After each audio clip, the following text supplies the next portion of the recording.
Ya, gimana kabarnya, Pak? Puji Tuhan, haleluya, luar biasa, dahsyat, Tuhan kita ajaib.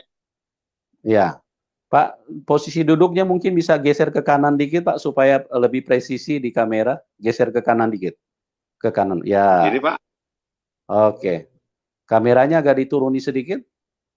Posisi kameranya agak dituruni sedikit. Kameranya dituruni sedikit kamera. Ya, oke sip. Oke, mantap. Oke. Gimana kabarnya Pak Sugi? luar biasa, mantap, dahsyat, Yesus ajaib, Haleluya. Tuhan Yesus haleluya. ajaib ya. Orang kalau sudah berjumpa Amin, dengan Tuhan Yesus itu pasti berbeda nih. Ini seperti Pak Sugi. Iya.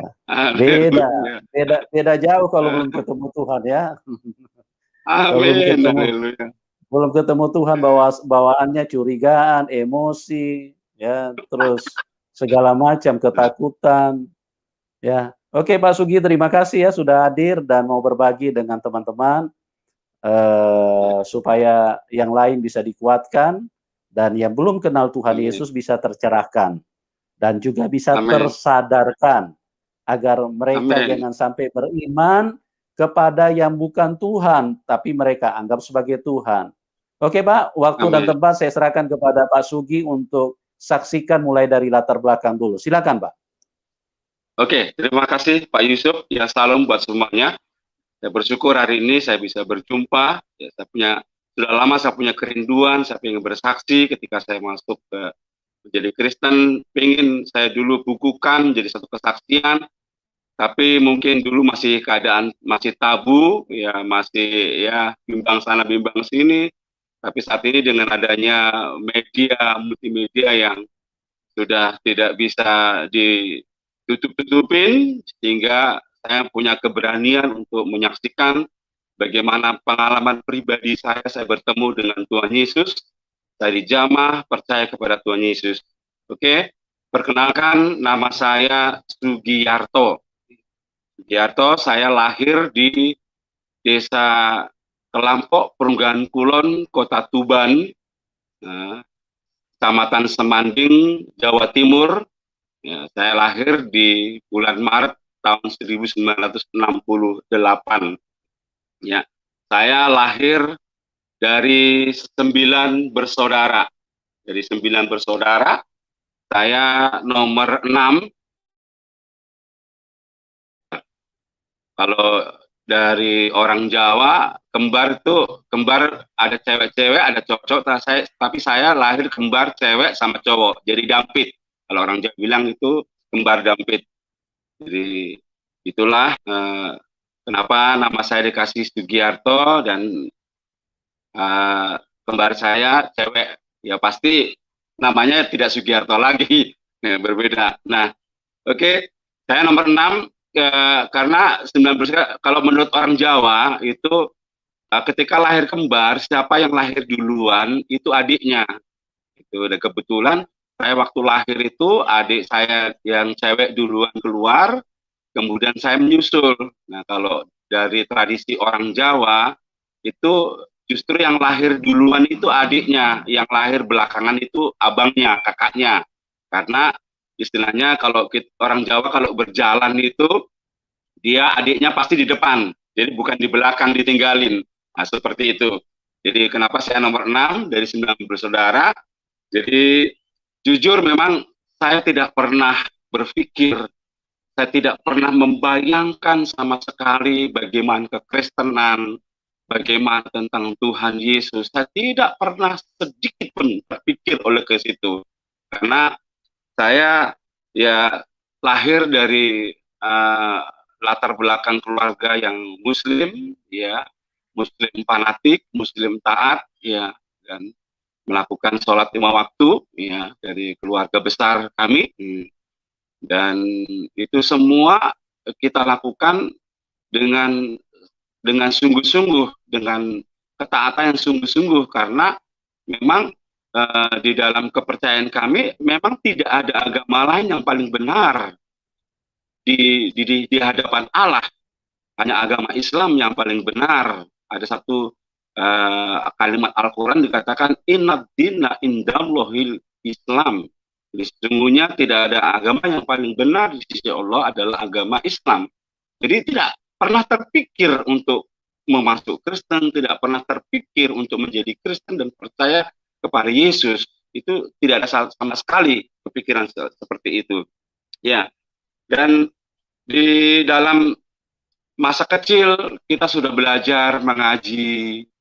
Ya, saya ingat waktu masih kecil, sebelumnya mungkin masih sebelum TK, waktu itu belum ada TK, kecil belajar ngaji, ikut-ikut ngaji sampai SD, waktu itu belajar ya dari hafal-hafal Al-Qur'an, alif, ba, ta, sa, jim, ha, o, dal, ro, ya, sin, swin, sob, do, to, do, ain, goin, fab, top, lam, pokoknya semua udah hafal itu supaya bisa baca Al-Qur'an. Harapan orang tua kita bisa baca Al-Qur'an gitu. Dan itu dijalanin sedemikian rupa, setiap hari ngaji, dan memang ya namanya komunitas-komunitas memang semuanya Islam, jadi ya kegiatan kerohaniannya ya pengajian, belajar ngaji dan segala semuanya. Oke, singkat cerita akhirnya saya tamat SD, ya, SD tahun 88, SD di Perunggahan Kulon waktu itu, dan untuk lanjut ke jenjang SMP. Waktu mau lanjut ke jenjang SMP, ya orang tua menginginkan saya untuk sekolah SMP negeri.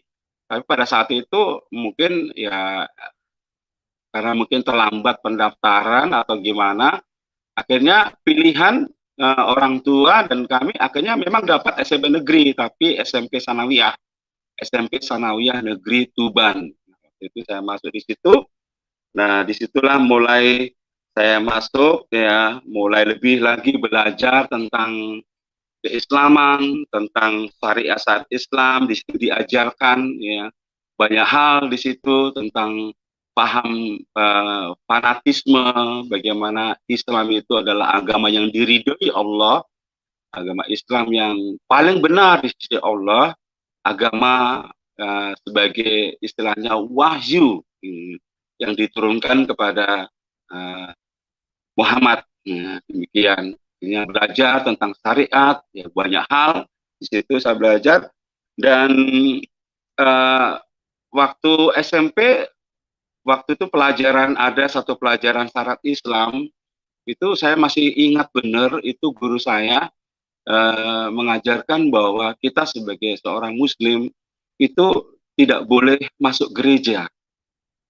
Jangan masuk gereja, ke gerbangnya, pegang gerbangnya aja hukumnya haram. Itu saya masih ingat betul itu ajaran itu waktu SMP, dan ya notabene ya betul saja kita akan berani ke sana kan memang sudah diajarkan untuk supaya tidak dekat dengan gereja atau bahkan masuk gereja karena hukumnya haram gitu kan. Oke, akhirnya di situ di SMP diajarkan bagaimana tentang tauhid, keislaman, bagaimana menjadi seorang Islam yang taat, Islam yang baik, ya belajar mengaji, belajar menulis Al-Qur'an, baca Al-Qur'an, ya banyak hal di sana, ya, surat-surat semua harus diapalin segala macam, karena memang waktu sholat juga kan harus menggunakan surat-surat Al-Fatihah, Al-Ikhlas, Al-Anas, semuanya itu harus hafal gitu. Dan itulah masa SMP Sanawiyah itu saya di situ dibentuk ya dengan keimanan saya yang cukup ya untuk mendalami bagaimana kebenaran Islam ya, inna dinna indal Islam itu. Dan satu ketika di SMP itu saya juga ikut-ikut lomba-lomba baca puisi tentang Al-Qur'an, Al-Qari'ah segala macam, dan syukur waktu itu saya juga dapat juara 1 lomba baca puisi tentang Al-Qari'ah, tentang hari kiamat. Itu saya juara 1, saya ingat itu hadiahnya Al-Qur'an sama piagam. Ya memang ya itulah harapan orang tua, sekolah untuk supaya pintar gitu. Dan 3 tahun saya menyelesaikan SMP Sanawiyah Negeri Tuban.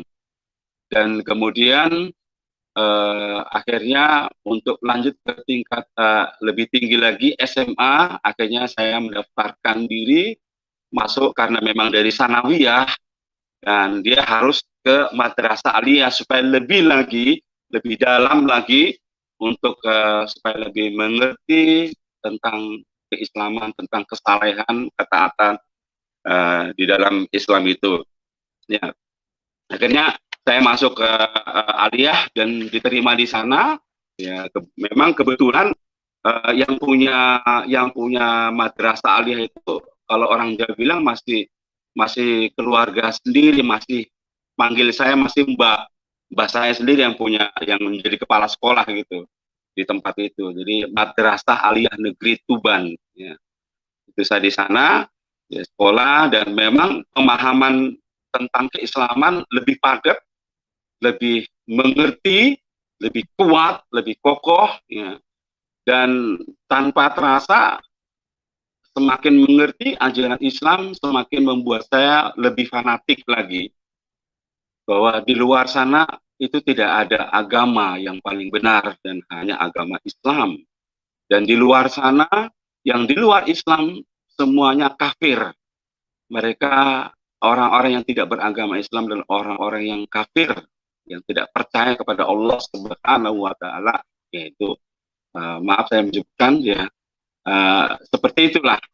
Jadi bahkan saya punya perkiraan bahwa mereka yang di luar Islam itu seperti Kristen itu mempertuhankan manusia. Kok manusia disembah? Kok manusia dipertuhankan? Yesus itu manusia, kenapa disembah-sembah? Jadi makin lebih fanatik lagi untuk jenjang madrasah ini, lebih banyak hal-hal yang saya perdalam, yang saya tahu tentang keimanan, keislaman. Oke. Dan akhirnya memang kadang-kadang jadi kita berpikir untuk berteman dengan selain agama itu nggak mau. Jadi saya berteman hanya komunitas orang Islam, terus komunitas pesantren, pondok pesantren, saya hanya bergaul dengan mereka. Karena istilahnya kalau berteman dengan Kristen itu seperti ya ada kata-kata jijik karena mereka menyembah manusia, benci melihat orang Kristen gitu kan. Karena mereka adalah orang kafir, ngapain berteman dengan mereka gitu. Dan jujur yang waktu SMA itu, madrasah aliyah itu sempat ada 2 orang Kristen saya Islamkan waktu itu, karena mungkin pemahaman keislaman saya sudah mulai tinggi, sudah mulai mengerti. Nah, kemudian dia bertanya, ya, di tetangga saya, tanya tentang Tritunggal Allah, tentang Allah Bapa, Anak, dan Roh Kudus. Saya waktu itu hanya saya bisa jawab, saya bacakan surat Al-Ikhlas yang dikatakan di dalamnya ada Qul huwallahu ahad, Allahus somad, lam yalid walam yulad walam yakul lahu kufuwan ahad. Dikatakan saya artikan bahwa Allah itu satu, Allah itu esa, tidak 2 dan tidak 3. Satu, esa namanya. Dan tidak beranak dan tidak diperanakkan. Satu. Itu yang saya jawab di dalam surah Al-Ikhlas. Dan kemudian nggak tahu kenapa ya saya akhirnya mereka ikut-ikut sholat gitu, dilanggar di musola dekat rumah waktu itu kan, dan ikut-ikut ya, pokoknya mereka sudah ikut ke kita lah gitu, udah nggak mau lagi ke gereja gara-gara mungkin saya katakan itu bahwa Allah itu hanya satu, Allah Esa, Allah yang tunggal, bukan diperanakkan dan memperanakkan gitu. Nah, akhirnya dan setiap bulan puasa ya kami puasa, dan biasa sebagai ya apalagi tamatan sanawiyah negeri Tuban ya, mungkin ilmu Islamnya lebih mendalam, kemudian sekolah lagi di madrasah aliyah negeri Tuban. Dan ketika waktu bulan puasa biasa kalau habis sholat tarwih itu tadarus ya, saya selalu ada standby. Jadi orang-orang udah pada pulang, saya masih standby di situ, tadarus sampai malam gitu. saya masih ingat benar itu kalau tadarus ada apa tetangga-tetangga bawa makanan sebagai ini minuman, ya senang sekali. Tidak ada, ya saat itu memang merasakan bahwa itulah kebenaran yang sejati, kebenaran yang hakiki. Tidak ada pikiran yang lain-lain, bahwa aku sebagai seorang muslim yang taat, yang percaya bahwa Allah itu ada, gitu. Dia berbuat dalam segala sesuatunya, dalam kehendaknya atas hidup saya, gitu. Saya sebagai seorang muslim yang benar-benar, dan saya sering sering ngaji ya, dilanggar gitu. Kadang-kadang saya azan ya, saya kadang-kadang seperti itu ya. Itulah rutinitas sebagai seorang muslim. Nah, dan kemudian singkat cerita, di dalam saya sekolah di sana di Aliyah itu, di situ saya baru tahu bagaimana tentang arti jihad ya, tentang arti fisabilillah ya, pedang Saifullah gitu kan. Jadi pengertian-pengertian tentang jihad, fisabilillah dan semuanya itu ya mungkin kadang-kadang mungkin sekarang mungkin ada salah mengartikan arti itu, tapi saya tahu benar ya, saya mengerti hal itu, pengertian-pengertian tentang jihad dan fisabilillah segala macam itu hanya menambah kekuatan saya, bahwa ketika saya memerangi kebatilan, ketika saya memerangi kejahatan, ketidakbenaran, berarti saya perang di jalannya Allah. Itulah fisabilillah gitu. Dan saya merupakan satu jihad yang saya kerjakan, lakukan. Singkat cerita, akhirnya saya lulus di Madrasah Aliyah Negeri Tuban ya, angkatan tahun 88 ya, angkatan 88 saya lulus dari situ ya. Biasa lulus mungkin niat untuk sekolah, tapi pada waktu itu ya tahu sendiri, mungkin orang tua saya sebenarnya pengen dulu kuliah masuk IAIN. Jadi keadaan orang tua yang mungkin belum mampu pada saat itu, akhirnya saya setelah lulus sekolah nganggur ya biasa, tetap rutinitas sebagai seorang muslim dijalankan waktu itu. Dan karena memang jujur bahwa saya dilahirkan dari seorang ayah pejuang 45, bapak pejuang 45 pensiunan, veteran, dan itu diharapkan anak-anaknya semuanya ikut jadi tentara TNI. Dan saya 9 bersaudara itu semuanya tentara. Jadi anak yang pertama itu kakak saya perempuan kawin sama TNI juga, tentara. Terus kakak saya yang kedua jadi guru, itu juga kawin juga tentara juga, angkatan laut. Kemudian abang saya yang ketiga itu juga tentara. Abang yang ketiga tentara. Terus abang yang kakak saya yang keempat itu suaminya juga tentara. Kemudian abang saya nomor 5 itu juga tentara, di atas saya tentara. Maka waktu saya lulus madrasah itu, saya daftar angkatan laut di Surabaya, ambil caba. Kebetulan yang abang saya, kakak saya di situ. Cuman waktu itu saya ngelamar, saya berjuang sendiri, saya ngelamar sendiri, karena ya pasti pikir saya pasti bisa masuk, karena memang darah saya dari bapak saya adalah darah veteran pejuang 45. Tapi waktu saya tes di caba angkatan laut di Surabaya, ternyata saya gagal. Oke, singkat cerita, setelah saya gagal di angkatan laut secaba di Surabaya tahun 90-an ya, tahun 90 ya, 90-an 91, abang saya yang di Ambon itu memang TNI, dan juga kakak saya yang di atas saya juga TNI juga di Ambon. Akhirnya kehendak orang tua saya supaya harus ke Ambon, supaya mendapatkan tentara di Ambon. Akhirnya di tahun 92 itu ya, 92 saya saya masuk ke ini, saya berangkat ke Ambon, dibawa ke kota Ambon untuk daftar TNI, ya. Karena memang tadi saya ceritakan bahwa abang saya juga di sana, kakak ipar saya juga di sana. Nah, setelah sampai di sana, ya saya mungkin beradaptasi dengan dunia yang baru, kehidupan yang baru di kota Ambon, Manise, di Maluku Utara, khususnya di rumah 3.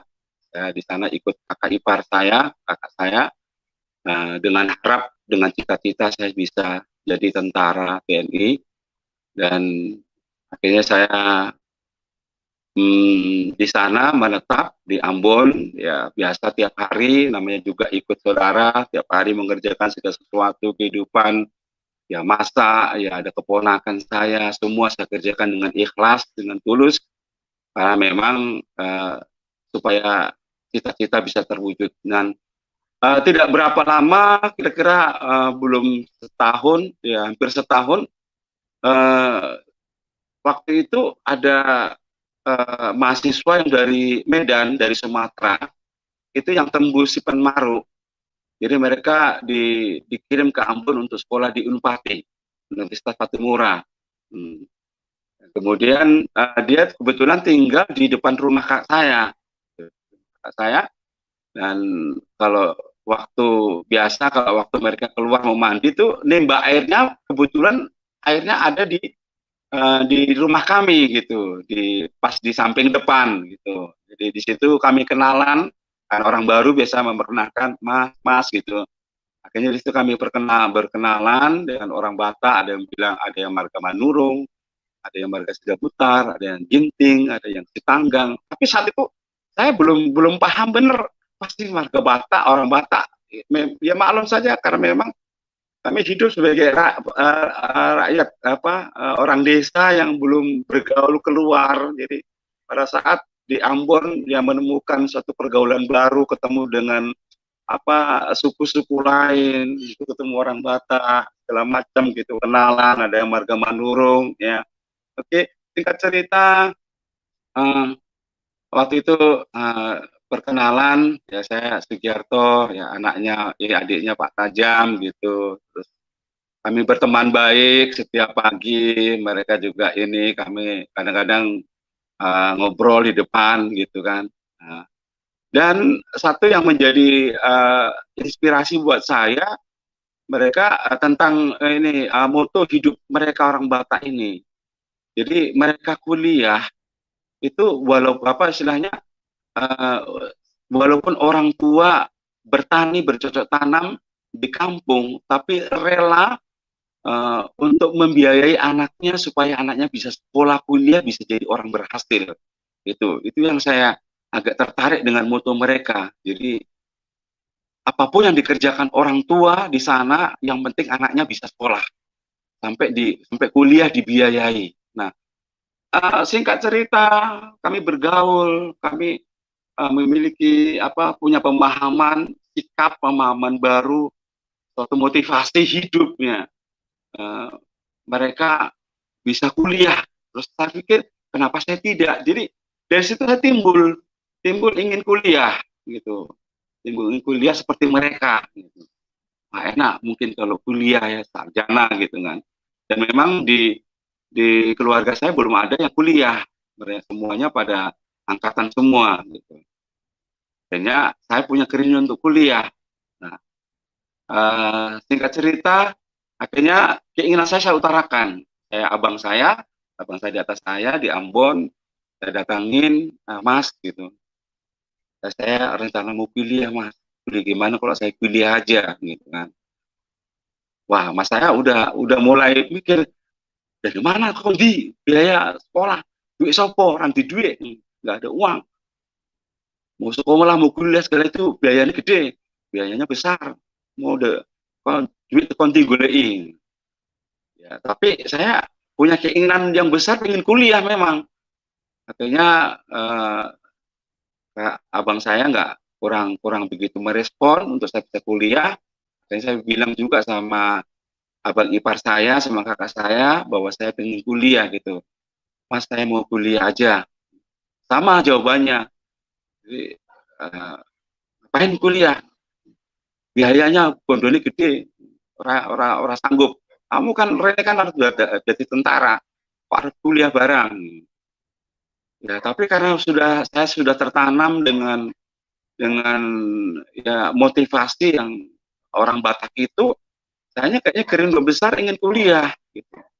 Akhirnya memang kebetulan memang saya pintar masak ya, pintar masak, dan saya sebelum merantau ke Ambon saya pernah kerja di restoran, bekerja sudah pernah istilahnya punya pegang duit gitu, sudah pernah bekerja, jadi saya ada niat untuk bekerja saja gitu, untuk nyari uang supaya saya bisa kuliah. Nah, akhirnya kebetulan ada salah satu marga Manurung yang memang kami sangat dekat, ya dia baik orangnya, semuanya baik gitu, tapi hanya dia yang kami hanya agak-agak dekat gitu karena memang sering ngobrol ya, dari dia lah ada motivasi baru ya. Akhirnya dia ngasih jalan gitu, dan kebetulan mereka itu yang dari Medan itu sekitar ada berapa orang, 5 orang 6 orang. Nah, mereka kumpul dalam satu kos-kosan gitu. Nah, saya punya ide gimana kalau saya jadi tukang masak catering ya, kalian tinggal satu rumah, dan itu didukung oleh marga Manurung ini. Oh ya, itu bagus. Akhirnya dia kumpulkanlah teman-temannya, bagaimana kalau kita ngontrak satu rumah, kita nggak usah bayar makan di orang lain, cukup nanti Mas ini aja, Mas Giarto ini aja yang masak bulanan, nanti dikasih untuk uang bulanan masak. Akhirnya deal lah ini rencana. Jadilah akhirnya saya pamitan sama abang ipar saya, kakak saya, dan juga abang saya di itu, untuk saya akhirnya keluar dari tempat tinggal itu, dari rumah kakak saya mau mandiri. Karena saya mau kuliah, mau biaya sendiri, jadi saya bagaimana punya cara untuk bisa nanti membiayai untuk saya bisa kuliah. Akhirnya kami tinggal bersama dengan mereka, ngontrak satu rumah, ya ada beberapa mahasiswa, ada 5 orang 6 orang, dan saya masak gitu. Waktu itu saya masak, makan sarapan pagi, makan siang, dan juga makan malam. Ya, kami tidur bareng-bareng di sana. Dan itulah terus berjalan, dan suatu ketika akhirnya mereka pada mencar satu persatu. Mereka ada yang kos, mereka ada yang pindah, dan akhirnya hilanglah harapan saya untuk kuliah, karena dari mana biaya saya dapat, sementara mereka sudah nggak lagi satu kontrakan, satu rumah, mereka sudah pencar masing-masing gitu, dan mereka sudah nggak mau lagi untuk istilahnya catering makan dengan saya.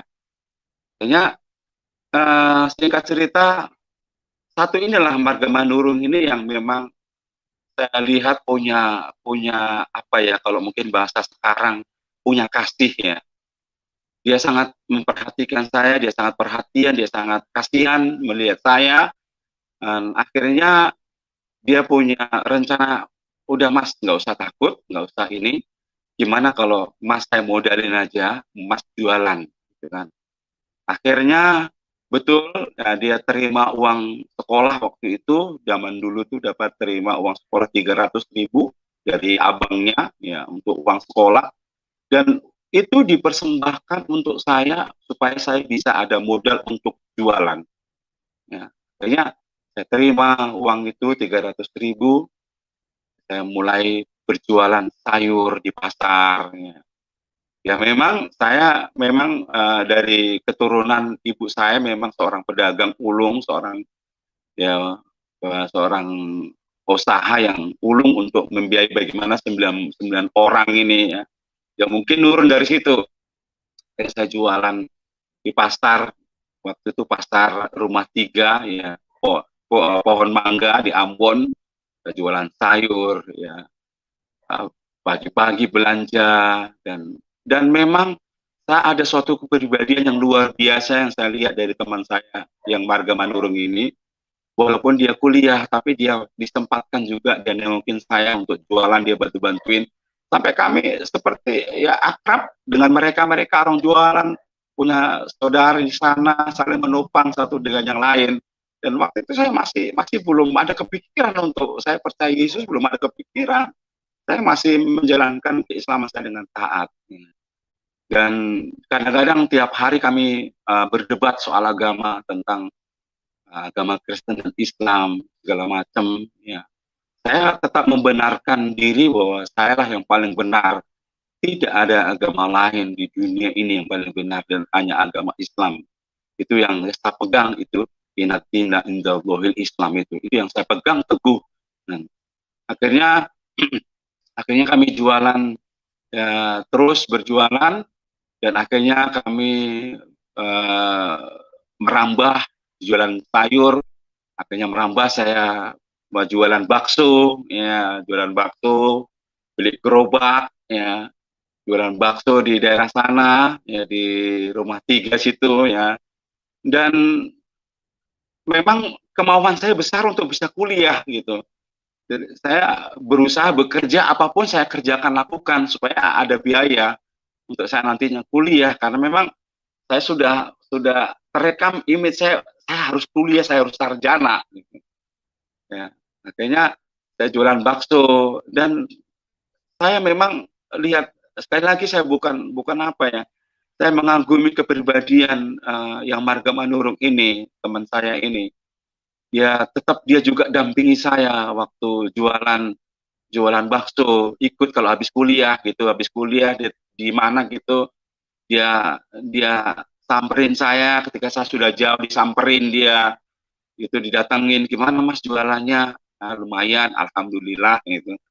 Nah, syukur gitu. Dan tiap pagi, kebetulan saya tinggal di Ambon itu di Rumah 3, itu kebetulan di Apet dengan kalau kami kalau belanja ke pasar Ambon itu untuk belanja bakso itu naik kole-kole perahu. Jadi, kami harus beli kole-kole, punya kole-kole perahu kecil. Disitulah kami menggayung di Ambon itu, saya bisa bawa perahu kole-kole itu menggayung pagi di Standar, kemudian belanja dari pasar Batu Merah, ya, Batu Merah di sana. Habis itu pulangnya juga bawa belanjaan, demikian bikin bakso sendiri, bikin mie sendiri. Nah, oke, disitulah kami berjalan, kami berteman, ya, kami seperti udah kayak saudara.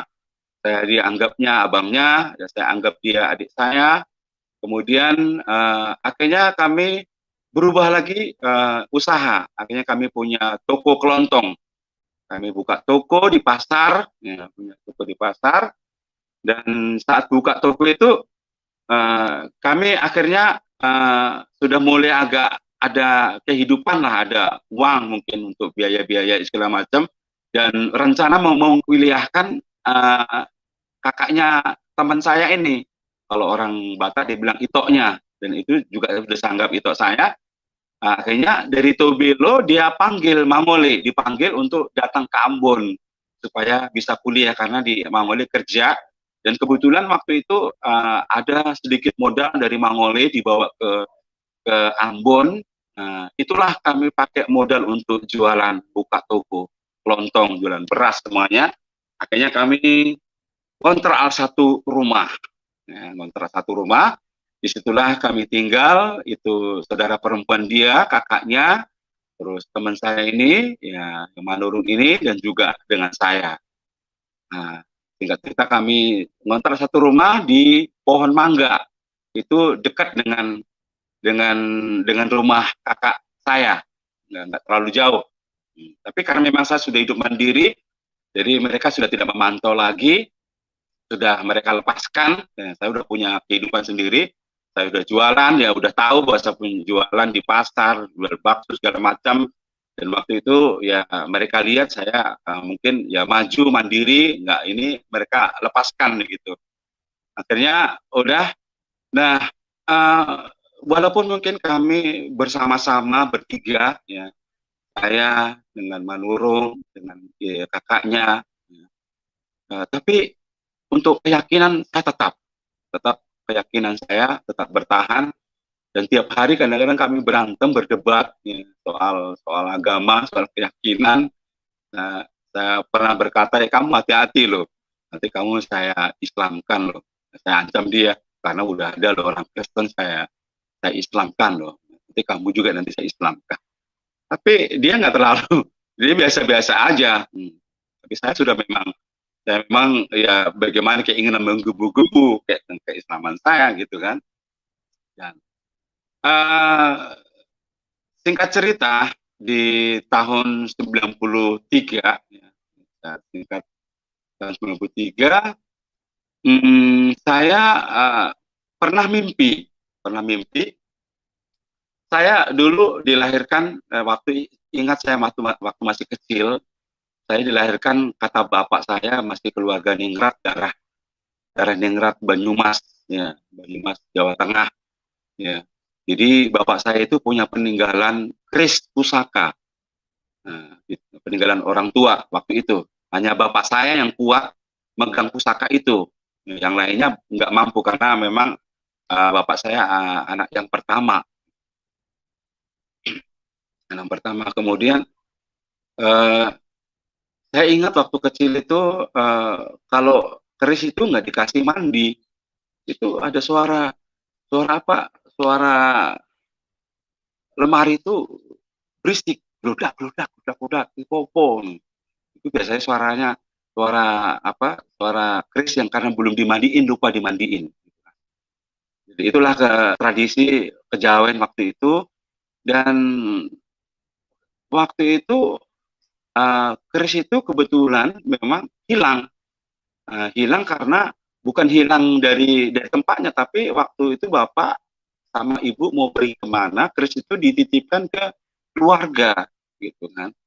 Dan setelah bapak dan ibu pulang, itu memang diberikan kerisnya itu, tetapi ternyata isinya ditukar, gitu. Dia tahu bahwa keris itu bertuah gitu, makanya ditukar. Singkat cerita, ketika keris itu ditaruh kok nggak ada reaksi apa-apa, ternyata isinya ditukar, jadi bukan aslinya. Akhirnya keris itu dibuang. Nah, singkat cerita di bulan Agustus tahun 93 itu saya mimpi itu keris ya, itu saya yang dapat. Jadi ada di satu tempat gedung waktu itu namanya Karang, Desa Karang. Itu tempat itu dulu itu tempat angker dulu. Itu kebetulan situ tempat kuburan.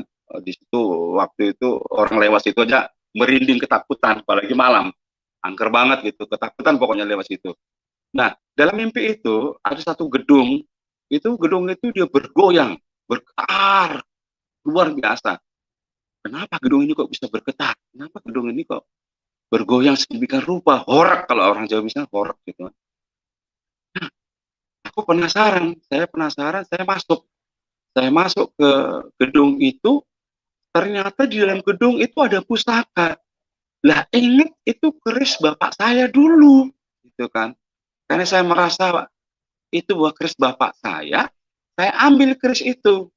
Begitu saya ambil keris itu, saya keluar dari rumah, ternyata dari rumah itu muncul banyak orang yang menginginkan keris itu, gaman. Gaman itu. Kalau bahasa Jawanya keris itu gaman. Akhirnya saya lari sekencang-kencang supaya keris itu jangan sampai diambil. Orang keris ini keris bapakku kok. Aku yang nemu ya udah aku ambil. Aku lari sekencang-kencangnya di tempat sepi, udah nggak ada kejangkau dengan mereka. Keris itu saya hunus.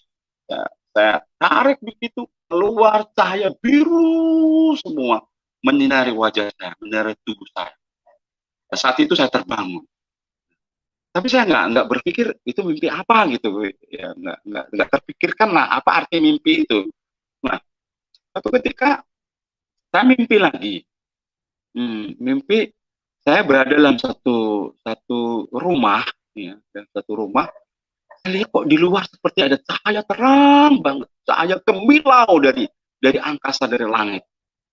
Saya penasaran, saya keluar dari rumah, saya lihat itu dari langit itu keluar cahaya biru cemerlorot menyinari seluruh alam di situ, ruang situ, menyinari tubuh saya, wajah saya. Akhirnya saya masuk ke dalam. Setelah saya masuk ke dalam, kebetulan ada satu kotak kecil. Kalau orang Jawa itu kotak kecil namanya botean. Kalau botean itu biasanya tempat bumbu-bumbu, menyimpan bumbu. Nah, saya ambil botean itu, peti kecil itu, saya, saya ambil, saya buka tutupnya. Di situ ada satu mutiara, mutiara kecil bersinar biru, biru kemilau, menyilaukan mata. Akhirnya saya ambil mutiara itu, dia menyinari wajah saya. Akhirnya saya kembalikan lagi ke peti itu. Saya terbangun, bangun. Nah, terus akhirnya saya terbangun, ya saya tidak pernah berpikir akan terjadi apa-apa. Mimpi itu artinya apa, saya nggak pernah tahu. Makanya kebetulan saya waktu itu ya di sana juga di Ambon ada orang pintar yang tahu tentang mimpi. Saya coba-coba, saya tanya kepada orang pintar. Waktu itu saya datangin orang pintar itu dan agak jauh jalan kaki lewat gunung juga, lewat hutan-hutan, lewat kali-kali jauh karena memang tempatnya dia menyepi, ya nggak ada orang. Itu kami dapatin, kami jumpai, ketemu di situ. Akhirnya saya dimandikan, mandi kembang waktu itu, ya, satu air dikasih kembang, beberapa kembang, ya kembang 7 rupa lah itu namanya. Saya dikasih mandi kembang, diguyur, dimandikan, udah.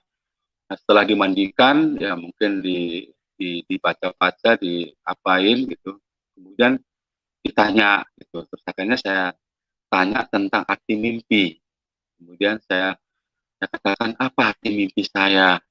Pertama saya mimpi tentang keris itu, terus yang kedua mimpi tentang mutiara itu.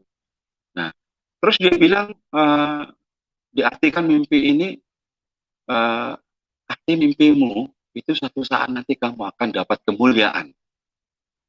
Arti mimpimu itu kamu akan dapat kabegjan. Kabegjan itu keberuntungan. Terus terakhir dia bilang kamu nanti akan mendapatkan wahyu. Wahyu? Wahyu apaan? Dalam pikir saya. Setahu saya wahyu yang terakhir ya wahyu kepada nabi gitu kan. Ya, itu yang terakhir, itulah wahyu. Saya nggak, masa ada wahyu di zaman sekarang ini, nggak ada nabi lagi, nggak ada siapa-siapa lagi gitu. Tapi itulah yang dibilang. Nah, satu ketika waktu berjalan, ya kami tetap menjalankan aktivitas ya sebagai apa ya, pekerja keras, berjualan, pengen cita-cita, pengen kuliah, pengen sekolah. Akhirnya saya pernah kerja di restoran juga di Halim ya, waktu itu kerja di restoran juga, ya, bekerja supaya bisa kuliah.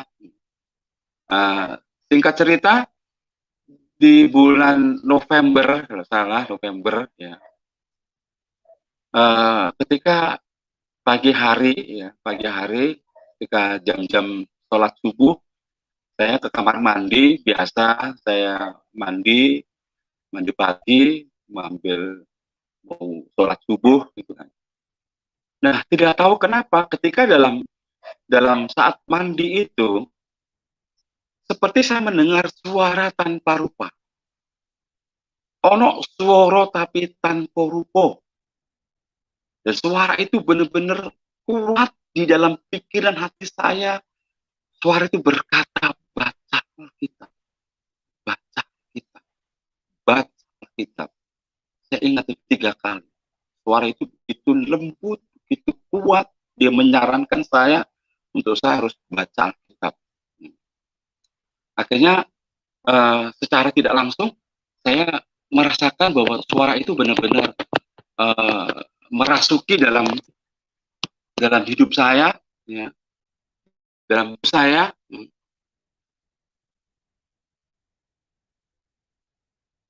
Akhirnya tanpa keadaan saya, kehidupan saya, latar belakang saya, masuk kamar,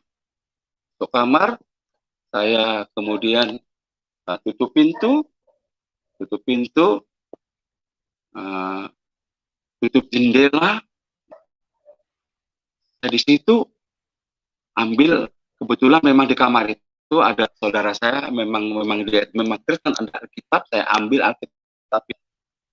Kemudian saya bersimpuh di situ, saya bersimpuh di lantai di atas tempur, ya.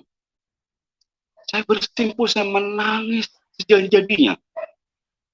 Oh Tuhan Yesus, ampuni aku Tuhan, ampuni aku Tuhan. Saya menangis sendiri, ampuni aku Tuhan. Aku telah berdosa terhadap Engkau. Aku dulu mengolok-olok Engkau Tuhan.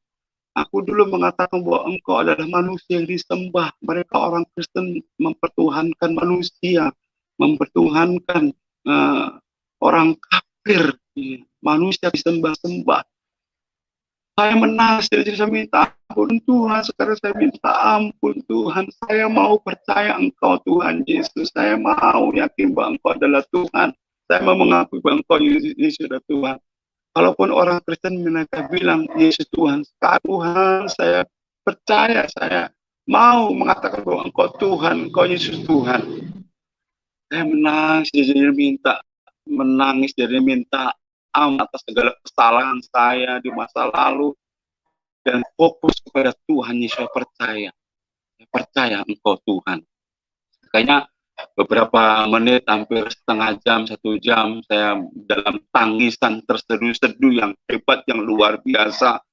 Roh Kudus menjamah saya dan saya saat itu mengatakan saya percaya Tuhan Yesus. Akhirnya di akhir daripada itu saya tantang Tuhan Yesus. Tuhan, jika Engkau benar-benar Tuhan, satu firman buat saya Tuhan, supaya saya benar-benar tahu bahwa Engkau Tuhan. Katakan dalam firman-Mu Tuhan, supaya saya bisa percaya bahwa Engkau Tuhan. Namanya juga masih awam, saya dengan mata terpejam, dengan tangisan taburan air mata, saya buka Alkitab itu. Pas saya buka Alkitab itu dapat di Mazmur 5, doa pagi hari. Bisa saya udah mulai merasakan, ini benar berarti dia Tuhan. Buktinya saya dikasih tahu firman-Nya di pagi hari. Saya juga berdoa pagi hari. Nah, akhirnya saya bacalah di dalam Mazmur 5, doa pagi hari. Itu dikatakan bahwa doa pagi hari untuk memimpin biduan dengan permainan suling, Mazmur Daud. Dikatakan yang kedua, berilah telinga kepadaku perkataanku ya Tuhan. Indahkanlah keluh kesahku. Perhatikanlah teriakku minta tolong ya Rajaku dan Allahku. Sebab kepadamu lah aku berdoa.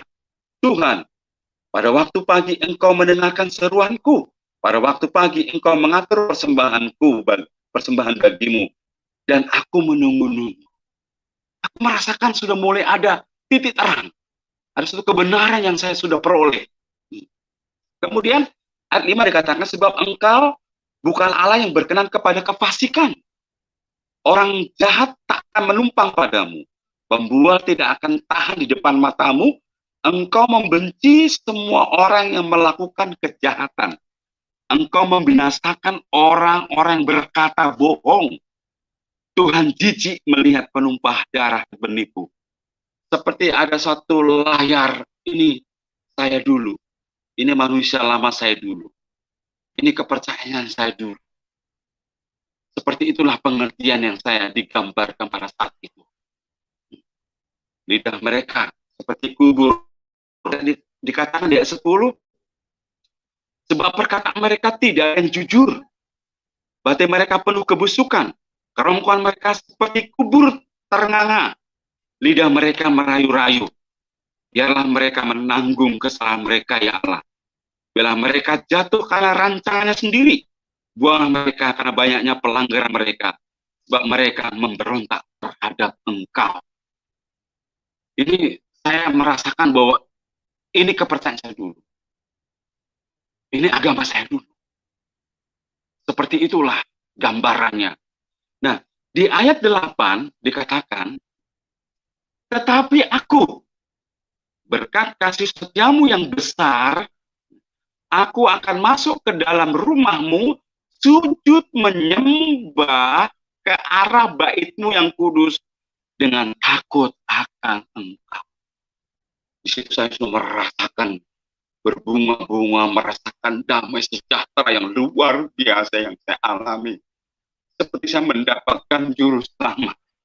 Saya mendapatkan kehidupan baru dalam hidup saya. Saya merasa bahagia, saya merasa senang, saya merasa gembira. Saya menemukan kebenaran yang sejati itu yang saya rasakan.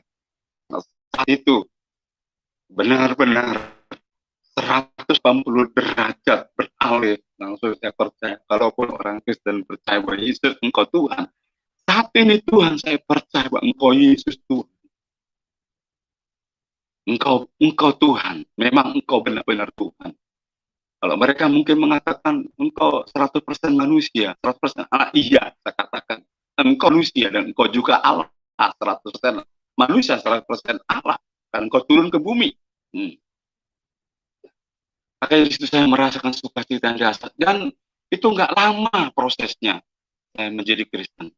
Nggak lama, menggebu-gebu yang begitu luar biasa. Dan saya ingat waktu itu saya masih jualan bakso.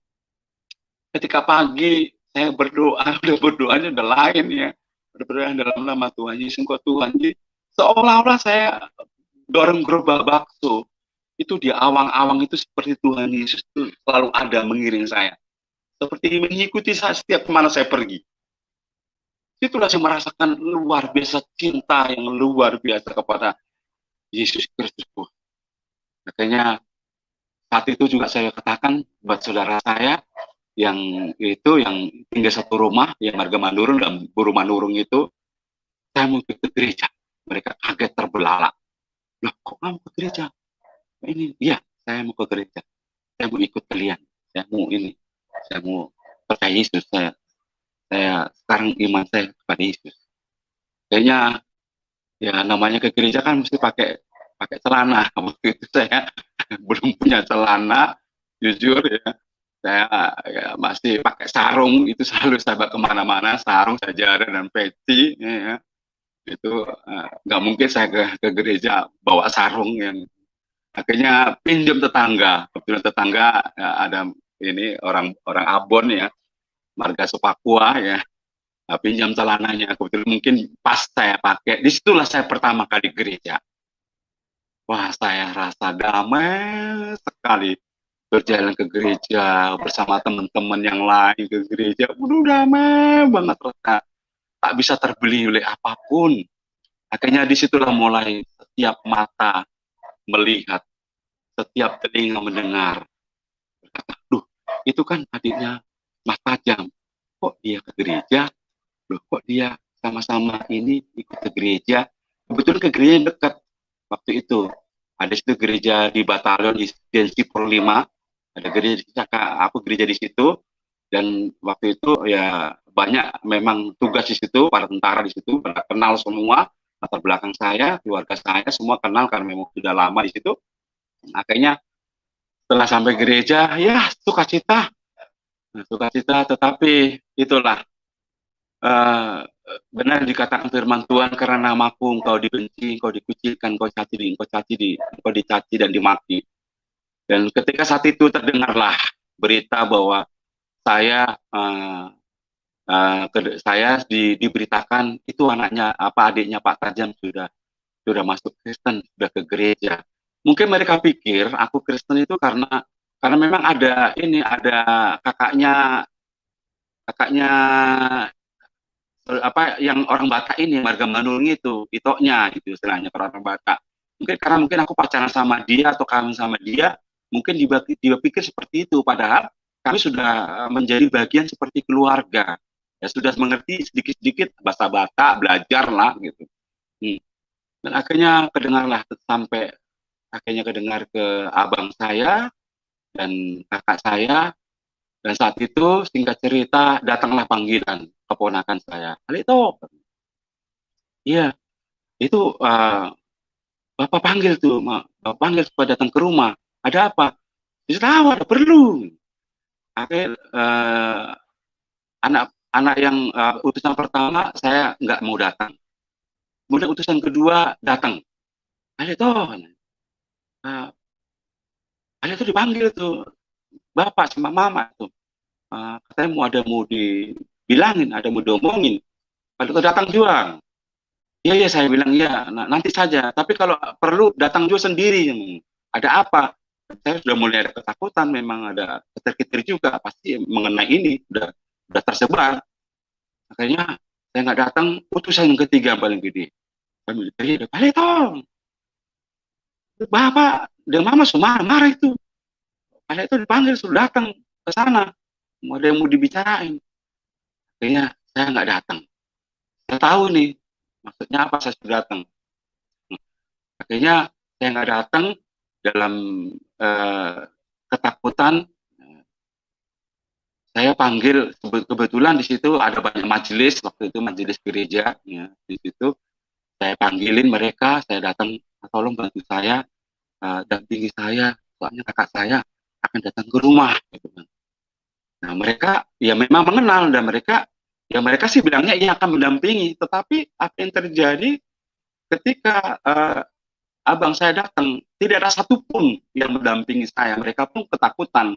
Nah, saya masih ingat waktu itu, waktu di dapur, mungkin saya lagi sedang masak atau apa ini ya, tiba-tiba abang saya masuk ke dapur, saya diseret keluar sampai ke ruang tamu. Dari ruang tamu saya didorong, saya terjatuh di kursi, ditendang waktu itu. Dan kebetulan waktu itu karena memang cinta saya kepada Tuhan Yesus itu, saya melihat kalung salib kayaknya pengen pakai gitu. Saya pakailah kalung salib itu. Dan waktu itu dalam peristiwa itu kakak saya, abang saya lihat lihat saya pakai kalung salib itu, langsung dirampasnya itu, putus kalung salib itu langsung dibuang. Kamu harus mempertanggungjawabkan ini. Kamu sudah mencoreng nama martabat keluarga. Kamu sudah pokoknya bla bla bla, semua caci maki segala macam. Kamu harus mempertanggungjawabkan ini. Kamu harus mati di tangan saya. Kalau kamu mati, saya di penjara nggak apa-apa, saya punya pensiun. Waktu itu kakak saya, abang saya datang dengan dinas lengkap, ya, dinas dengan lengkap. Akhirnya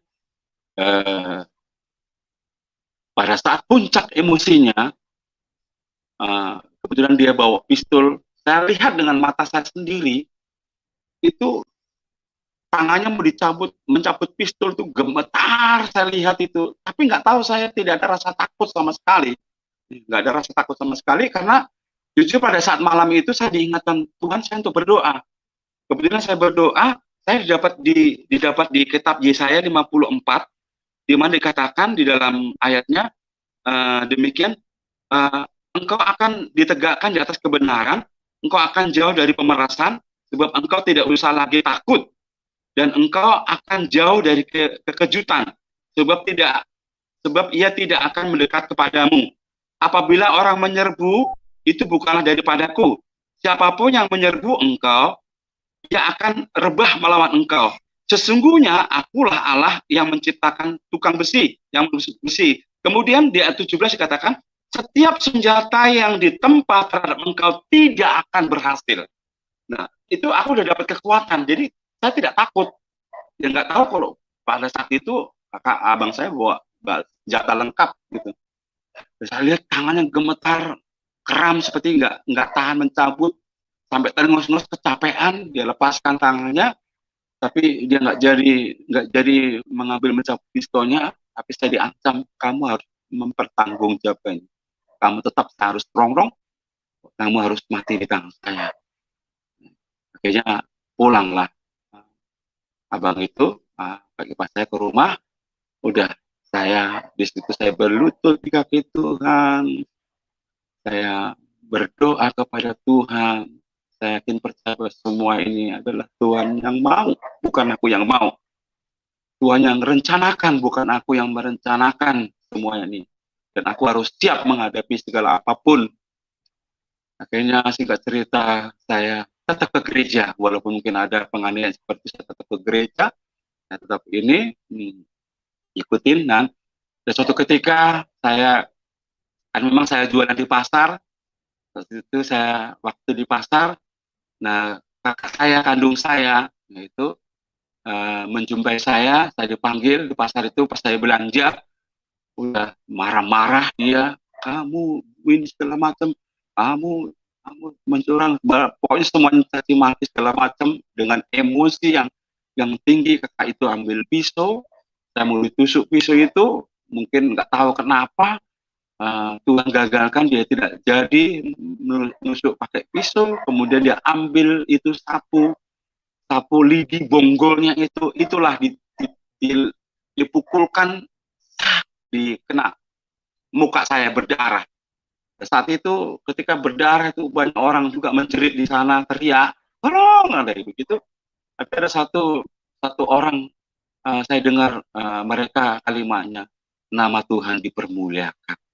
Di situ saya merasakan saya kuat. Akhirnya saya pulang dengan tangisan air mata, menangis dengan keadaan saya.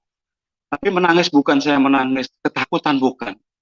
Tapi menangis bagaimana saya mengalami jamahan Tuhan, menerima keselamatan demikian rupa.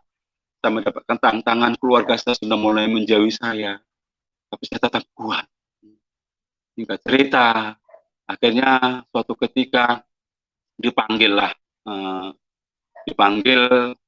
abang saya yang kebetulan ada di Ambon juga, abang di atas saya, angkatan juga, dipanggil. Terus kemudian abang saya di atas kakak saya, itu dari Tobelo, dipanggil juga untuk datang ke Ambon. Akhirnya mereka datang di Ambon, kumpul di Ambon, saya dirapatkan. Ketika saya dirapatkan itu, ya saya mau tidak mau harus datang karena keluarga semua sudah dipanggil untuk saya diintegrasi. Tapi sebelum saya pergi, saya berdoa, Tuhan Yesus, saya datang ke sana, saya hanya membawa kasih-Mu Tuhan. Itu aja yang saya doakan. Saya ke sana memenuhi panggilan ini hanya kasih-Mu Tuhan. Kasih Tuhan yang telah aku miliki, yang telah aku rasakan saat ini. Kayaknya aku pergi ke sana, betul memang sudah siap semua, abang saya, abang ipar saya, abang saya, kakak saya, semua di situ sudah siap di situ menunggu saya datang. Mereka sudah duduk, saya masuk, saya duduk. Di situ saya lihat sudah ada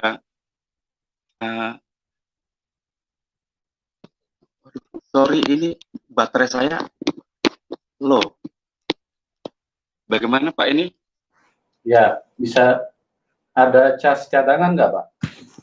Oke, saya ambil dulu Pak, sebentar Pak ya. Ya, bisa sambil dicas ya. Mama, tolong cabut dulu Mas. Cacat apa? Itu enggak, cabut itu. Colokan. Ya. Geser ke sini, tarik ke sini. Sabar ya teman-teman ya, Bel. ini kendala teknik ya. Tarik ke sini Bel, terus panjangin. Ya. Oke, sabar ya teman-teman ya, kita akan lanjutkan setelah dicas dulu sebentar ya. Karena apa?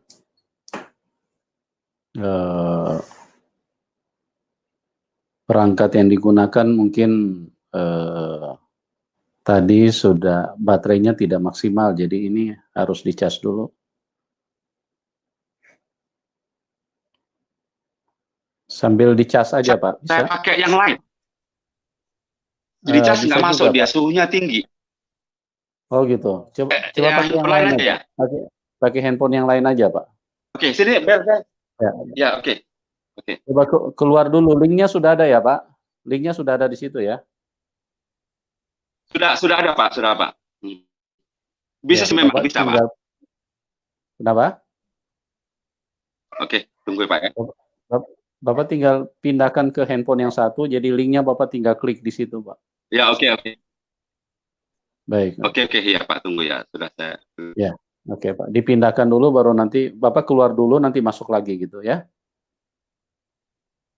Oke. Terima kasih. Oke, baik. Ya, jadi teman-teman, kita mohon sabar sebentar ya. Karena narasumber mungkin tadi handphonenya sudah dipakai dari siang, jadi pada saat live baterainya tidak full lagi ya. Jadi lagi diupayakan untuk digunakan perangkat yang lain.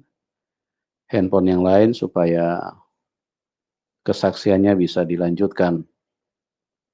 Memang mengikut Tuhan Yesus itu tidak mudah. Ya, kita melihat ya.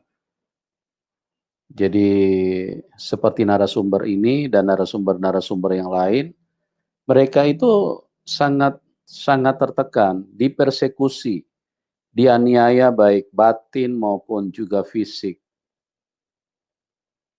Dan inilah yang terjadi. Jadi kalau misalnya ada teman-teman muslim seperti Pak Saro bilang kalau Islam itu rahmatan lil alamin itu kan sesuatu yang sangat dipertanyakan gitu loh. Karena pada kenyataannya tidak seperti itu. Pada kenyataannya setiap orang yang meninggalkan Islam dan percaya Tuhan Yesus itu bahkan ada yang banyak, bukan ada, banyak yang mau dibunuh, di penjara, seperti Yusuf Roni, ya, di penjara karena imannya kepada Tuhan Yesus. Ada yang mau dibunuh, banyak yang mau dibunuh, cuman kalau mereka tidak jadi dibunuh, itu hanya karena kuasa Tuhan Yesus itu nyata.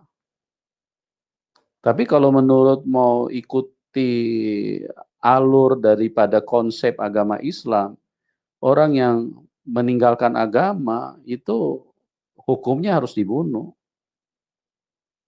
Orang yang menukar agamanya itu harus dibunuh. Bahkan kafirlah orang yang menyebut Isa itu Tuhan, darahnya halal, perangilah orang Yahudi Nasrani. Ini kan ayat-ayat yang sangat apa namanya? Ya, sangat dipertanyakan gitu loh. Apakah begini adalah sesuatu yang memang membawa manusia kepada keselamatan? Apakah ayat seperti ini menuntut manusia kepada Tuhan yang pengasih dan penyayang? Soalnya kenyataannya kan berbeda. Bukan Tuhan pengasih dan penyayang yang ditemukan kalau memang doktrinnya diajarkan untuk ya artinya orang yang meninggalkan agama harus dianiaya atau mungkin dihalalkan darahnya. Ya ini ya teman-teman ya, jadi kita berhati-hatilah di dalam memilih iman kita,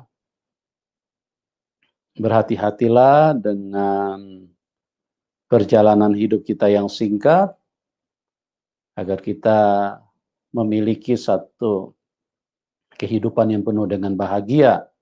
Seperti Pak Sugiarto tadi, waktu dia pertama kali pergi ke gereja, dia mengalami sukacita yang luar biasa. Sukacita yang luar biasa, damai, senang, kegembiraan. Ya. Nah, kita perhatikan bahwa roh yang menguasai teman-teman di Muslim, waktu mereka, saudara mereka menemukan ada keluarganya meninggalkan mereka, itu tali persaudaraan langsung putus, bahkan kalau perlu mereka darahnya ditumpahkan gitu.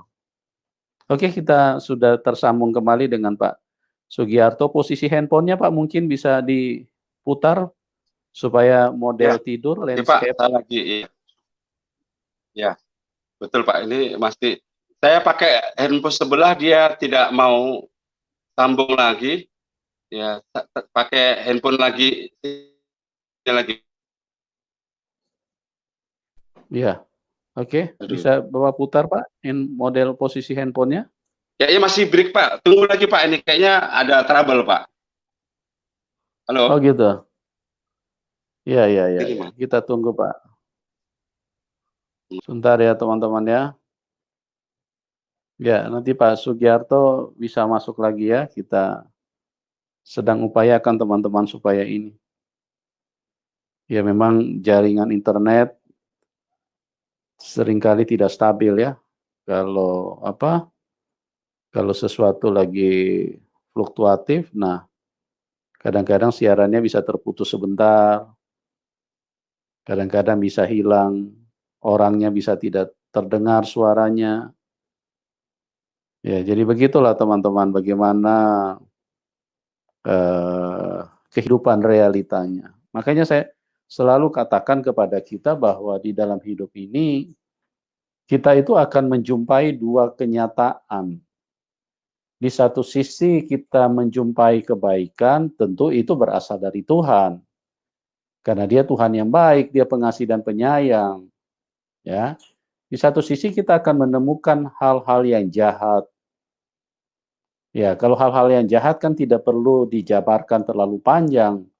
Bagaimana kalau seseorang atau ada kelompok-kelompok yang menginginkan kematian orang lain, yang kelompok-kelompok yang terus mempunyai kebencian, ya, ini kan dari situ saja kita sudah bisa menemukan satu konklusi kesimpulan bahwa ini bukan nilai-nilai kebaikan. Ini adalah nilai-nilai kejahatan yang ditanamkan di dalam sekelompok manusia. Dan dari situ kita bisa memastikan bahwa ini adalah sesuatu yang berasal dari kegelapan, dari setan.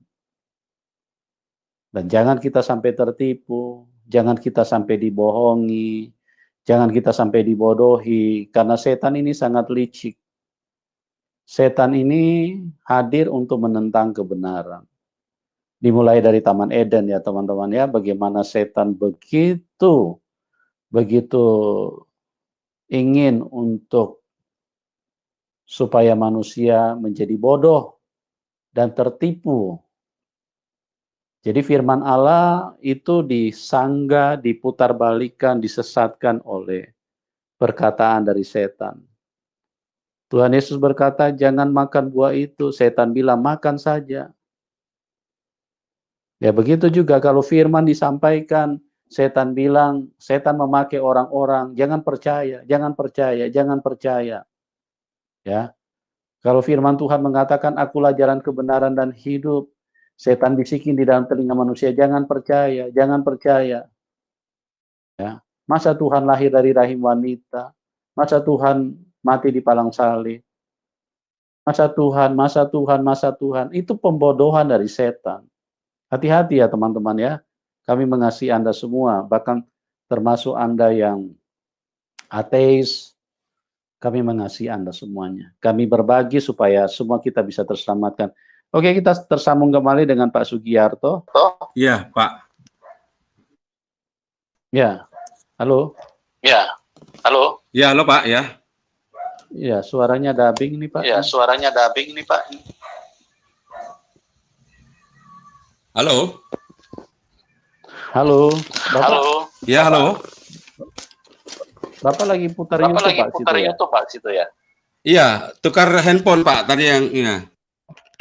Oh ya, dimatiin dulu kali Pak handphonenya, Pak Dia YouTube-nya, minta biar tidak akunnya dubbing, dia. biar tidak dubbing. Halo. Halo. Ya YouTube-nya dimatiin dulu, Pak. YouTube-nya. Mana YouTube-nya? Ada yang nonton YouTube? Ada yang nonton YouTube nggak di situ, Pak? Ada yang nonton YouTube nggak? Ini kok ada yang nonton YouTube tuh. Ini ya Mas. Ada, Pak. Ada, Pak. Ini. Ya, ini soalnya suaranya dubbing ya. Apa bisa masuk kembali, Pak? Coba yang Bentar ya, teman-teman ya, ini. Ya, beginilah cara kerja setan kalau kebenaran sedang diberitakan, iblis itu tidak suka. Ya, dia akan memakai alat-alat, perangkat-perangkat yang digunakan sehingga suaranya jadi dubbing. Atau enggak dia memakai manusia-manusia yang apa namanya? Yang antikris untuk melawan, menjatuhkan, mendiskreditkan, menista, menghina. Gitu. Dia akan pakai orang-orang seperti itu. Itu adalah alat dari kegelapan. Ya, Pak, handsetnya coba dicabut, Pak, handsetnya, Pak. Coba dilepas dulu handsetnya. Coba dilepas dulu handsetnya Pak. Ya, udah, oke. Halo? Halo. Ya, halo. Ya, tetap dubbing ya, Pak. Ya, dubbing ya Coba Pak. dicolok lagi, ya. Dubbing. Coba dicolok lagi ya. Dicolok lagi, Pak. Dicolok lagi Pak. Dicolok yang pas, Pak. Tunggu Coba saya. Dicolok yang pas Pak. Coba dicolok supaya. Ya, oke. Tunggu Pak ya. Sabar ya teman-teman. Kita sedang mengalami kendala karena perangkat yang digunakan narasumber tiba-tiba handphonenya lowbat ya. Ya, mohon sabar dulu sebentar ya, kita coba sambungkan kembali.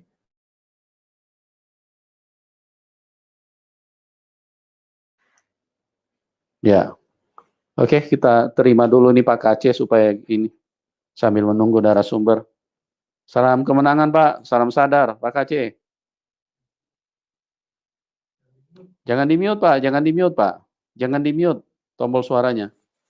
Salam sadar, salam kemenangan. Bisa kedengaran, Pak? Haleluya. Luar biasa Pak Kaceh Iya. ini. Tambah awet muda nih Pak Kaceh.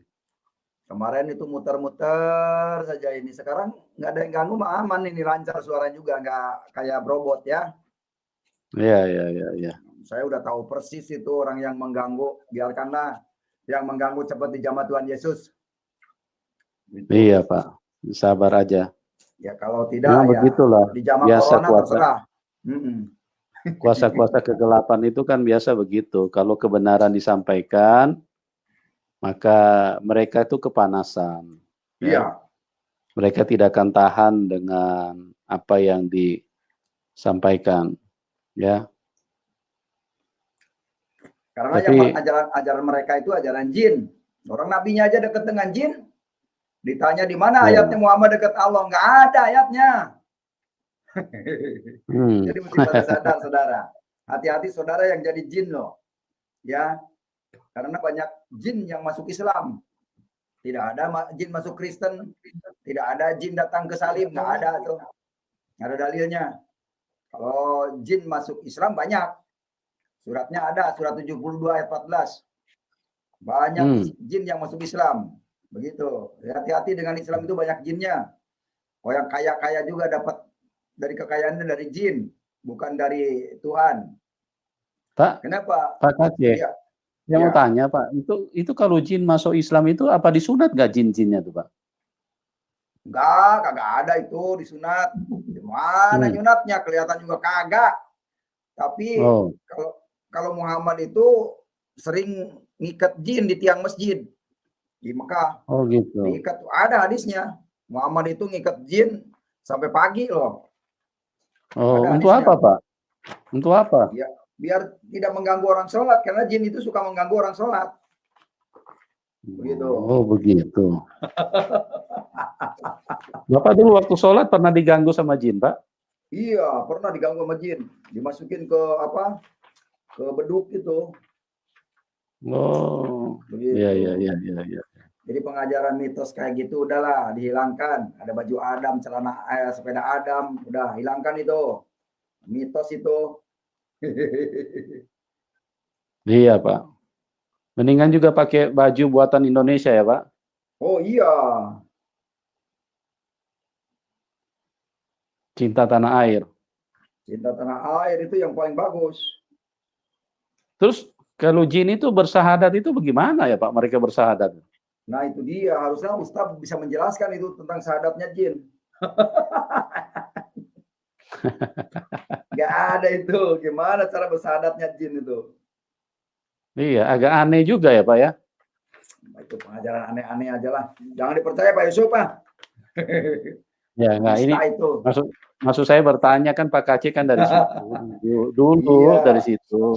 Makanya kan paling tidak kan saya dapat ilmu dari Pak Kaceh ini. Iya benar.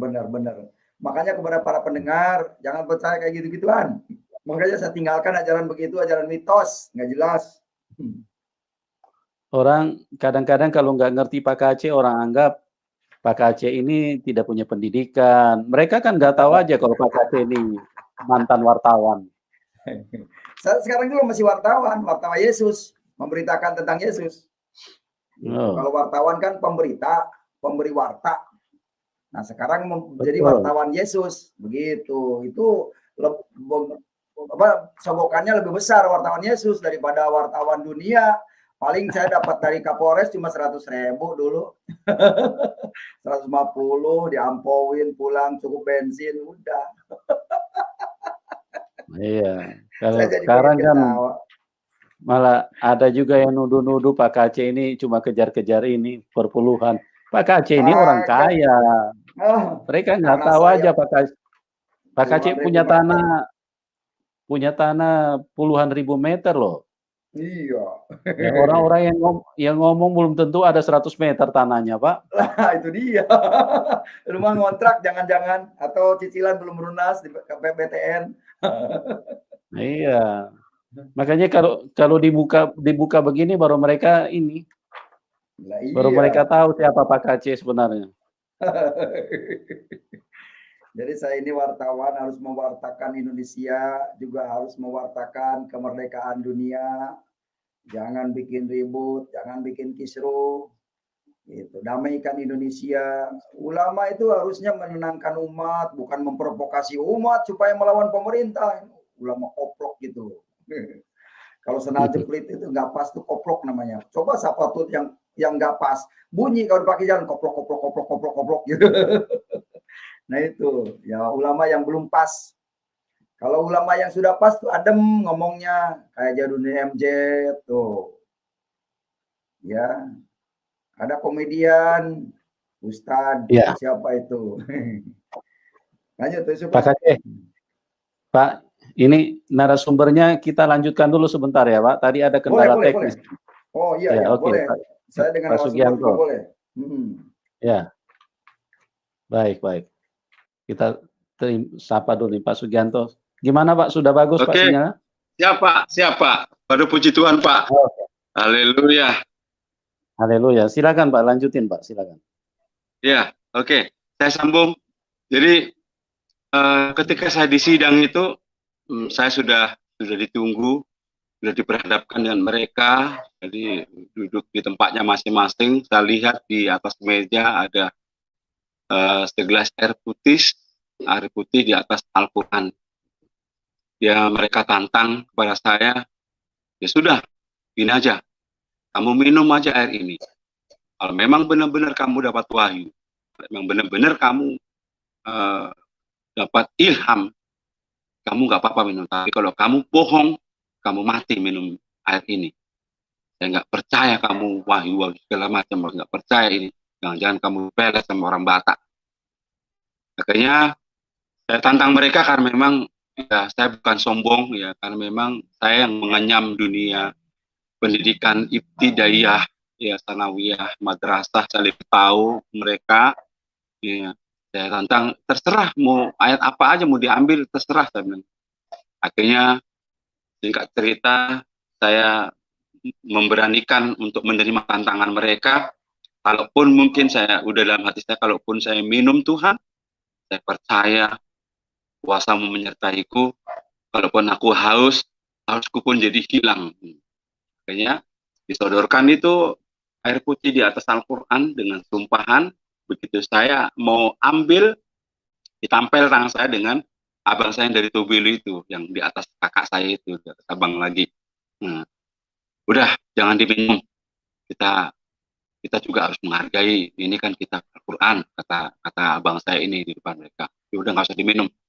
Nah, pokoknya yang penting sekarang bagaimana kamu kalau bisa jangan di Ambon lagi. Gitu. Kamu harus keluar dari Ambon, kamu harus pergi jauh-jauh dari sini, jangan sampai saya lihat mukamu di sini. Kayaknya lama saya dinasehatin, ini segala macam. Akhirnya saya pamit pulang. Tidak terjadi apa-apa saat itu. Dan setelah saya pulang, beberapa hari kemudian abang saya yang nampel itu datang ke rumah. Di situ dia datang kunjungi saya merasa sukacita, senang, bahagia. Dia datang samperin saya, dia bilang, toh, nek awakmu saiki mlebu Kristen, nek mbok ikuti dalan iki sak arepmu to. Yang penting awakmu bener-bener. Maksudnya ya, artinya kalaupun memang ini jalan yang kamu tempuh, yang kamu ambil, kamu lakukan dengan benar, gak apa-apa. Lakukan aja gitu. Aku nggak terlalu banyak menuntut, aku nggak terlalu ini karena itu pilihanmu. Jadi saya merasakan ada satu kenyamanan dan dukungan dari abang saya yang satu ini. Kayaknya kami akrab, ya akrab dengan apa saudara angkat saya yang udah saya seperti saudara, dan juga saudara perempuan saya itu Batak itu, Buru Batak, ya. Kita juga akrab dengan mereka, ya sudah, akhirnya lambat laun ya masih di situ, nggak terjadi apa-apa, masih suasana masih kondusif, ya. Akhirnya abang itu pulang, ya pulang balik lagi ke Tobelo. Perkara sudah selesai, ya tinggal gimana saya sekarang menjalani kehidupan saya baru dengan hidup dengan kepercayaan iman yang baru, yaitu kepada Yesus Kristus Tuhan. Dan memang cinta saya dengan Tuhan begitu dahsyat dan luar biasa. Saya rindu melayani Tuhan saat itu. Saya bergabung di sekolah minggu, saya sebagai guru sekolah minggu, anak tanggung, remaja. Iman saya bertumbuh pesat saat itu. Dan tiba giliran namanya juga masuk Kristen harus dibaptis. Saya belum baptis, dan waktu itu saya mau baptis di Ambon situ tidak ada yang berani karena masih ada rongrongan dari kakak ipar saya ini, ada rongrongan dari keluarga ini. Akhirnya kebetulan ada inisiatif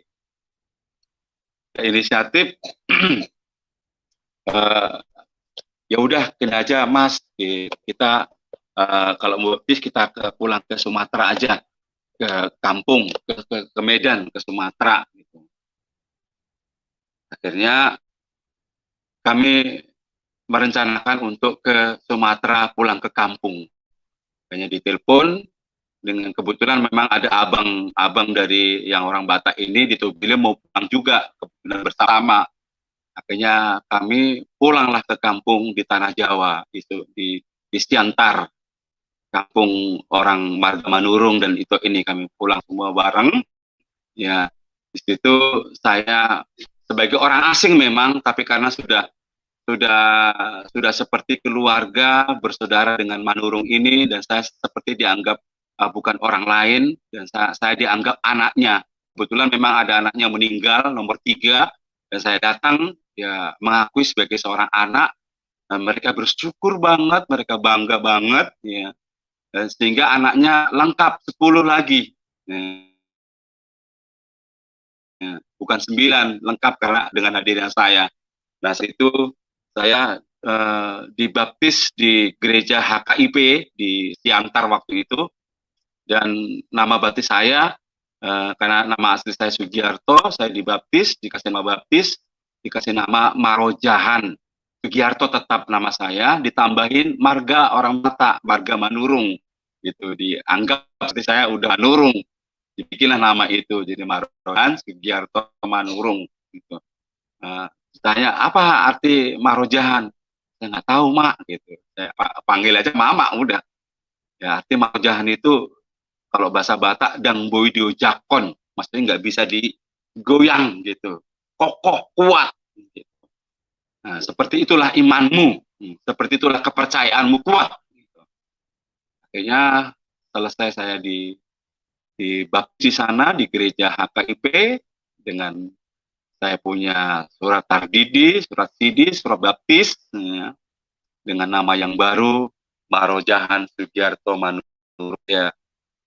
Dan, singkat cerita, tahun 94 saya saya balik ke Ambon, ya.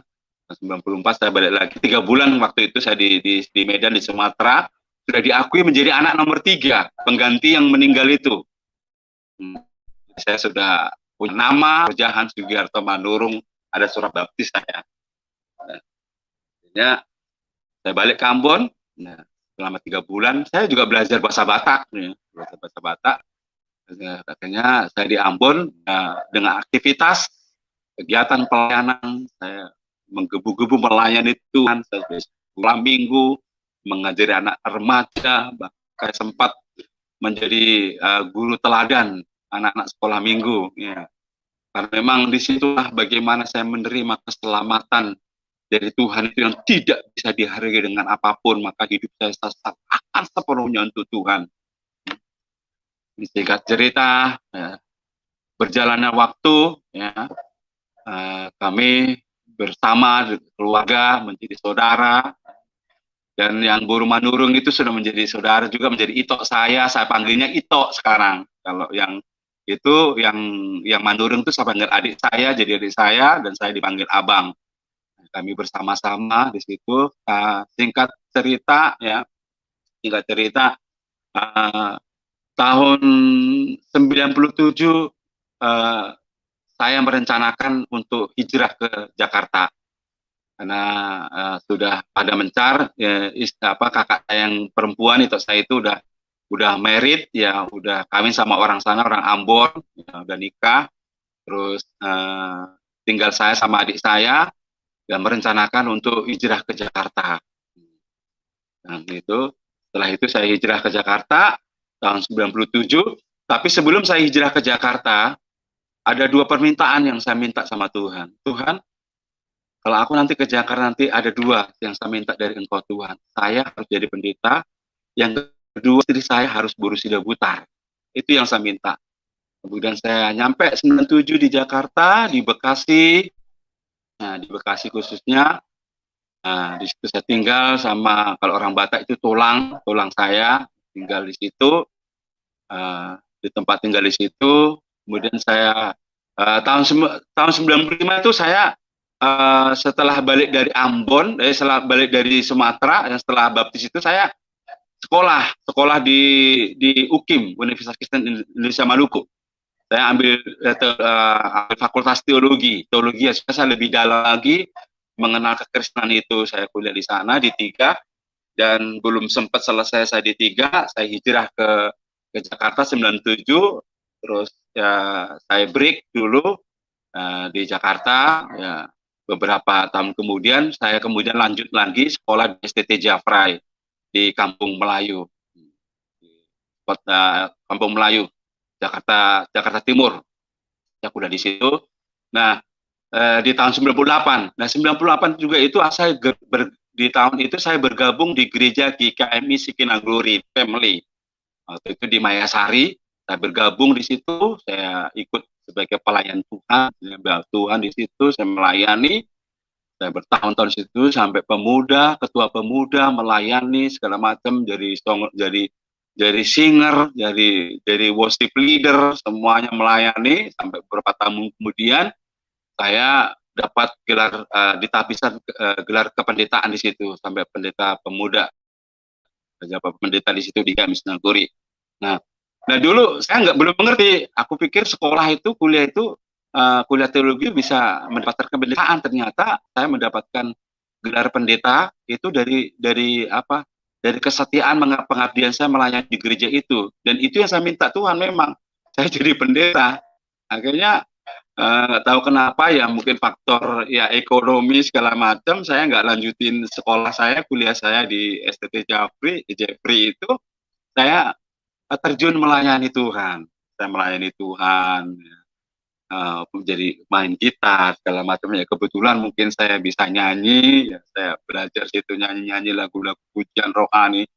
Cinta saya makin luar biasa dengan Tuhan. Saya melayani Tuhan. Saya benar-benar hidup saya pertaruhkan sepenuh buat Tuhan. Sampai saya kuliah waktu itu, saya biaya hanya dari Tuhan. Nggak biaya dari siapapun. Kadang puasa bukan karena memang ingin puasa, tapi puasa mendadak. Karena apa? Karena nggak ada uang lagi untuk beli nasi. Akhirnya tuan kos itu ya ketok-ketok pintu, saya doa puasa, ketok-ketok pintu kirimkan berkatnya. Jadi itulah akhirnya saya tidak teruskan sekolah, saya dapat gelar pendeta dari gereja. Kemudian tahun 2002 tahun 97, 98, ya 99, ya 98, saya sudah bertemu dengan cewek ini. Ada satu orang memperkenalkan saya, itu masih keluarga berusida butar, orang Batak gitu. Dan memang kebetulan saya ingin berusida butar gitu. Dan kebetulan Mama Serani saya yang di Batak itu, Sumatera itu berusida butar. Dia bilang, ikon mar berusida butar udah. Jadi harus Boru Sidabutar kamu ya gitu. Ya memang udah keinginan saya, akhirnya benar diperkenalkanlah sama Boru Sidabutar. Di situ awal saya jatuh cinta dengan dia, kami pacaran beberapa tahun kemudian, dan akhirnya kami menikah di tahun 2002 itu. Dan memang waktu menikah pun saya nggak ada uang sama sekali. Jadi kalau cerita tentang mujizat Tuhan, itu benar-benar dahsyat mujizat Tuhan saya terima dalam hidup saya. Saya tidak pernah bekerja, saya tidak pernah meminta kepada siapapun, tapi Tuhan siapkan semuanya. Di pernikahan saya sudah ada mempersiapkan semuanya, pestanya semua sudah dipersiapkan, sudah diperlengkapi Tuhan, orang-orang yang mengasihi Tuhan, yang yang tempat saya melayani persekutuan doa, mereka benar-benar antusias, mereka benar-benar mendukung ketika saya menikah, dan akhirnya tahun 2002 itu saya menikah dengan Boru Sidabutar. Akhirnya jadi dua permintaan itu memang Tuhan jawab, itu menjadi pendeta dan juga Mar Boru Sidabutar, istri saya Boru Sidabutar. Jadi mujizat Tuhan itu dahsyat, saya terima dua permintaan itu, Tuhan jawab apa yang saya mau ketika saya ada di Jakarta. Dan tidak lagi juga masalah perekonomian, soal kehidupan, saya yakin bahwa Tuhan yang bertanggung jawab atas hidup saya. Itu saya yakin. Amin. Sampai akhirnya kami menikah, kami dikaruniai anak, ya, dikaruniai anak, 3 orang. Anak saya sekarang pertama sudah SMA, masuk sekolah SMA Mahanaim, kelas 3, yang 2 sekarang masuk SMP negeri, kemudian yang ketiga yang terakhir masuk juga sekolah SD kelas 4 di Mahanaim. Kami suami istri bergandeng tangan, kami melayani bersama-sama, kami hidup bergantung kepada Tuhan. Saya yakin percaya bahwa Tuhan mencukupkan segala apa yang kuperlukan, kubutuhkan. Saya tidak takut dengan ekonomi saat ini. Saya yakin percaya bahwa kebaikan Tuhan, rahmat-Nya selalu baru setiap.